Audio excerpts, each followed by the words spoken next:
बोलिए श्री शंकर भगवान की जय। श्री माता पार्वती की जय। श्री जगत जननी माता भवानी दुर्गा महारानी की जय। श्री भगवान वेद व्यास की जय। अथ विंशो अध्यायः। राजाओं का सुदर्शन से स्वयंवर में आने का कारण पूछना और सुदर्शन का उन्हें स्वप्न में भगवती द्वारा दिया गया आदेश बताना। राजा सुबाहु का शशिकला को समझाना, परंतु उसका अपने निश्चय पर दृढ़ रहना। व्यास जी बोले, हे महाभाग,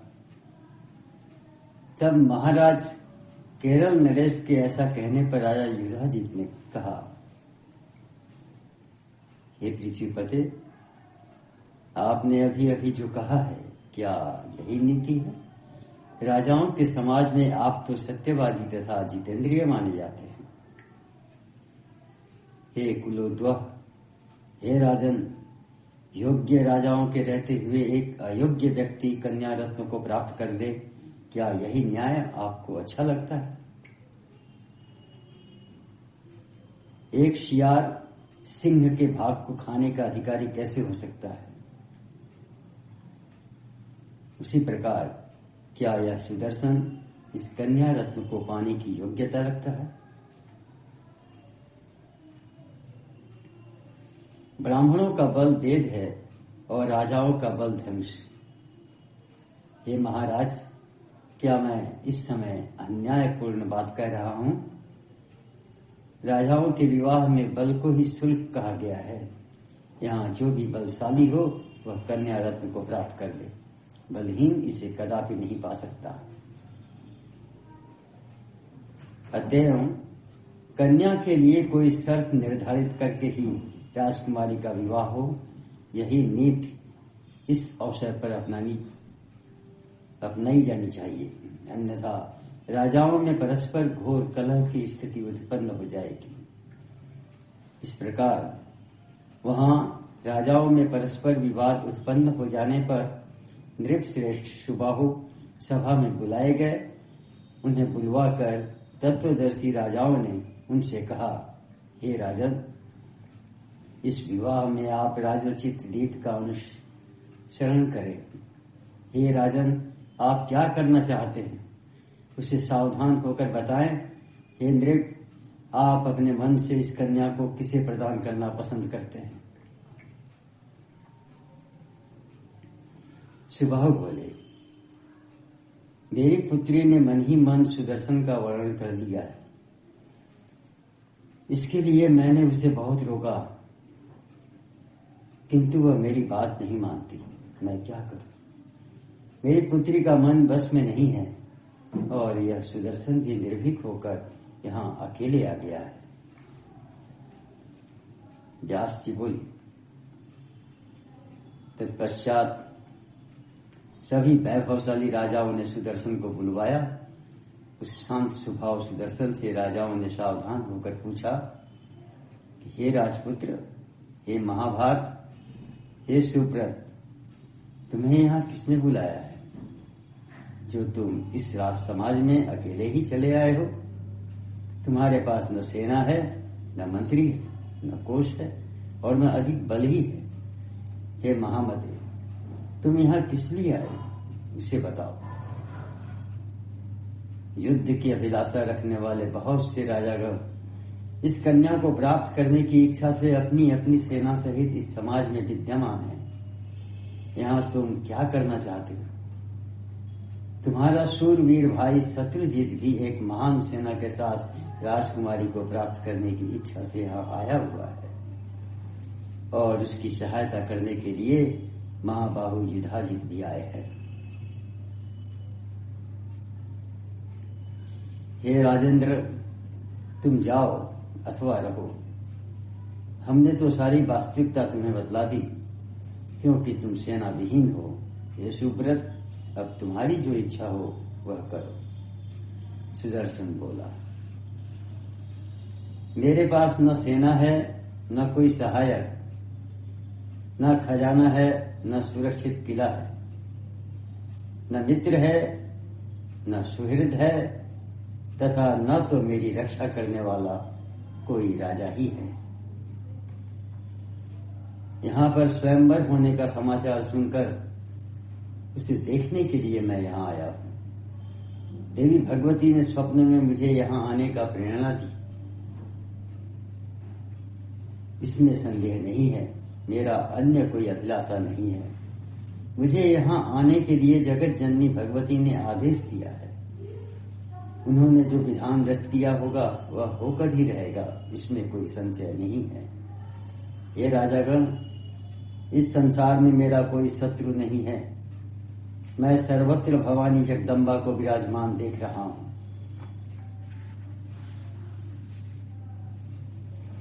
हे राजकुमारों, जो कोई भी प्राणी मुझसे शत्रुता करेगा उसे महाविद्या जगदम्बा दंडित करेंगी। मैं तो वैर भाव जानता ही नहीं। ये श्रेष्ठ राजाओं, जो होना है वह अवश्य ही होगा, उसके विपरीत कुछ भी नहीं हो सकता। अतः इस विषय में क्या चिंता की जाए। मैं तो सदा प्रारब्ध पर भरोसा करता हूं। ये श्रेष्ठ राजाओं, देवताओं, दानवों, मनुष्यों तथा सभी प्राणियों में एकमात्र जगदम्बा की शक्ति ही विद्यमान है। उनके अतिरिक्त दूसरा कोई नहीं है।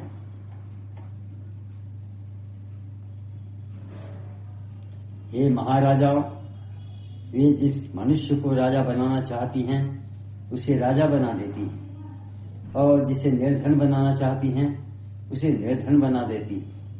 तब मुझे किस बात की चिंता।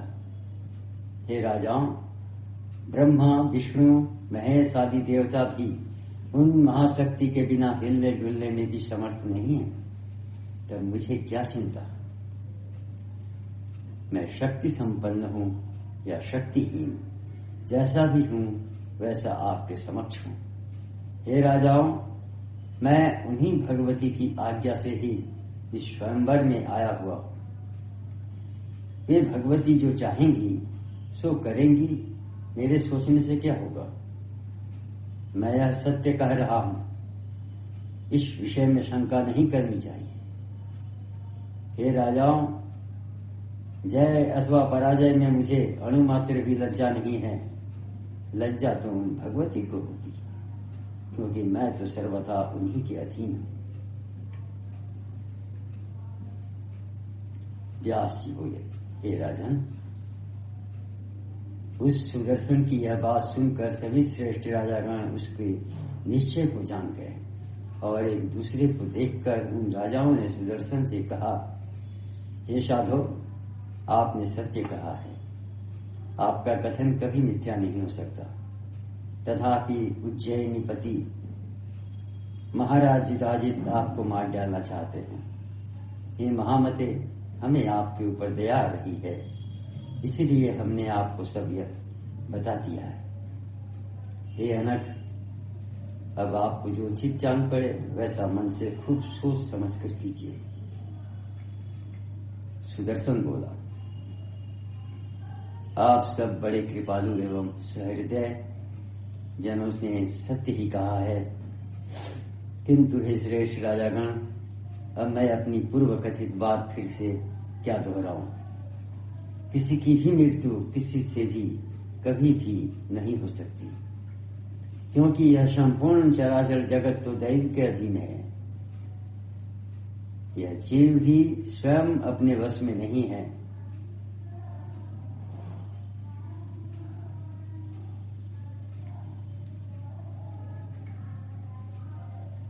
यह सदा अपने कर्म के अधीन रहता है। तत्वदर्शी विद्वानों ने उस कर्म के 3 प्रकार बतलाए गए, संचित, वर्तमान तथा प्रारब्ध।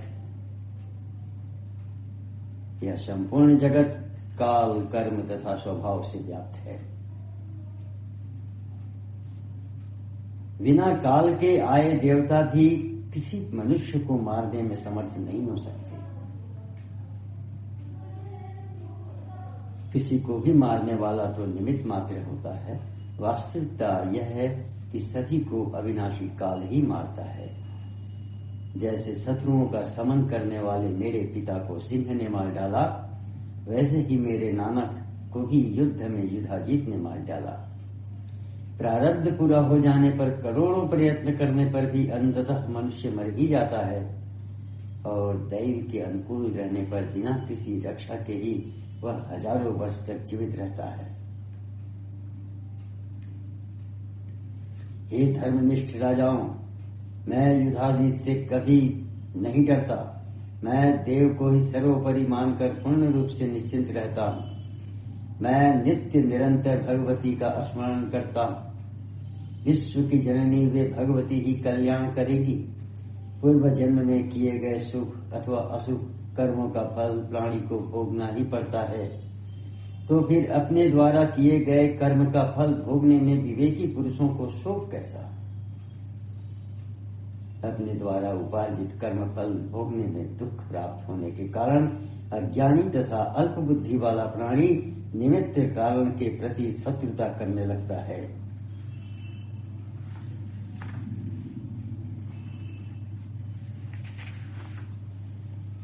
उनकी भांति मैं बैर, शोक तथा भय को नहीं जानता।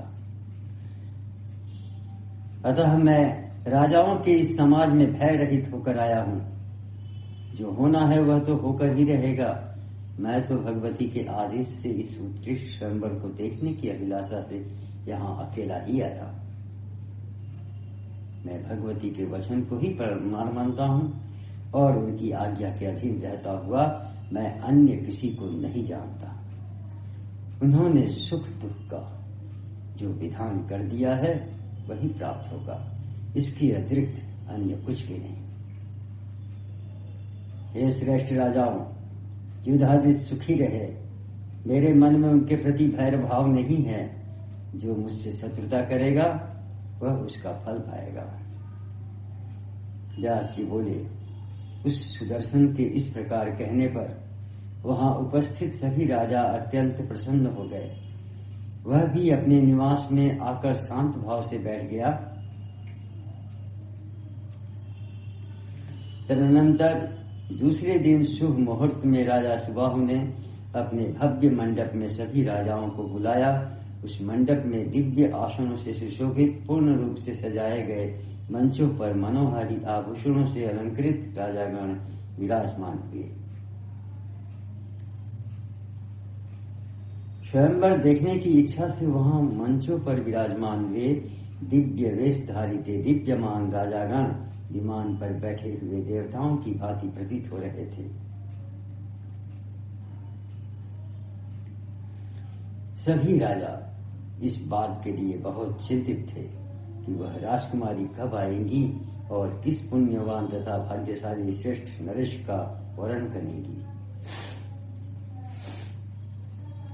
संयोगवश यदि राजकुमारी ने सुदर्शन के गले में माला डाल दी तो राजाओं में परस्पर कलह होने लगेगा, इसमें संदेह नहीं है। मंचों पर विराजमान राजा लोग ऐसा सोच ही रहे थे, तभी राजा सुबाहु के भवन में वाद्यों की ध्वनि होने लगी।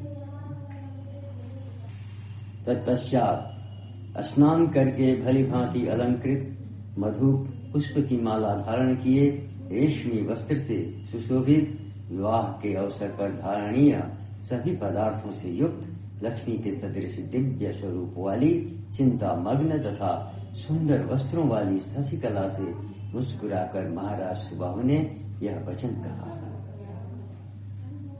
हे सुंदर नाशिका वाली पुत्री, उठो और हाथ में यह सुंदर माला लेकर मंडप में चलो और वहां पर विराजमान राजाओं के समुदाय को देखो। यीशु मध्य में उन राजाओं में जो गुण संपन्न रूपवान और उत्तम कुल में उत्पन्न श्रेष्ठ राजा तुम्हारे मन में बस जाएं, उसका वर्णन कर दो। देश देशांतर के सभी राजागण सम्यक रूप से सजाए गए मंचों पर विराजमान हैं। हे तनवंगी, इन्हें देखो और अपनी इच्छा के अनुसार वर्णन कर दो। व्यास जी बोले, तब ऐसा कहते हुए अपने पिता से मितभाषिणी उस कन्या शशिकला ने लालित्यपूर्ण एवं धर्म संगत बात कही। शशिकला बोली, हे पिताजी, मैं इन राजाओं के सम्मुख बिल्कुल नहीं जाऊंगी। ऐसे कामासक्त राजाओं के सामने अन्य प्रकार की स्त्रियां हो ही जाती हैं। हे तात, मैंने धर्मशास्त्रों में यह वचन सुना है कि नारी को एक ही वर पर दृष्टि डालनी चाहिए, किसी दूसरे पर नहीं। जो स्त्री अनेक पुरुषों के समक्ष उपस्थित होती हैं, उनका सतीत्व विनष्ट हो जाता है, क्योंकि उसे देखकर वे सभी अपने मन में यही संकल्प कर लेते हैं कि यह स्त्री किसी तरह से मेरी हो जाए। कोई स्त्री अपने हाथ में जयमाल लेकर जब स्वयंवर मंडप में आती है तो वह एक साधारण स्त्री हो जाती है और उस समय वह एक व्यभिचारिणी स्त्री की भांति प्रतीत होती है।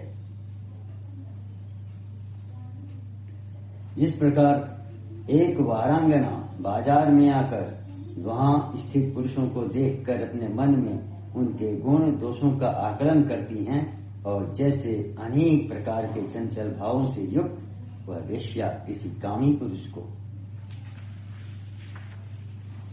बिना किसी प्रयोजन के व्यर्थ ही देखती रहती है, उसी प्रकार स्वयंवर मंडप में जाकर मुझे भी उसी के सदृश व्यवहार करना पड़ेगा। इस समय मैं अपने कुल के वृद्ध जनों द्वारा स्थापित किए गए इस स्वयंवर नियम का पालन नहीं करूंगी। मैं अपने संकल्प पर अटल रहती हुई पत्नी व्रत धर्म का पूर्ण रूप से आचरण करूंगी। सामान्य कन्या स्वयंवर मंडप में पहुंचकर पहले अनेक संकल्प विकल्प करने के पश्चात अंततः किसी एक का वर्ण कर लेती है। इसके समान मैं भी पति का वर्ण क्यों करूं? हे पिताजी, मैंने पूरे मन से सुदर्शन का पहले ही वर्णन कर दिया है। हे महाराज, उस सुदर्शन के अतिरिक्त मैं किसी अन्य को पति के रूप में स्वीकार नहीं कर सकती। हे राजन, यदि आप मेरा हित चाहते हैं तो किसी शुभ दिन में वैवाहिक विधि विधान से कन्यादान करके मुझे सुदर्शन को सौंप दीजिए। श्रीमद्देवी भागवते महापुराणे अष्टादश सहस्रायाम संहितायाम तृतीय स्कंधे स्वपितरम प्रति शशिकला वाक्यम नाम 20 अध्याय। बोले श्री शंकर भगवान की जय, श्री माता पार्वती की जय, श्री जगज्जननी माता भवानी दुर्गा महारानी की जय, श्री भगवान वेद व्यास की जय।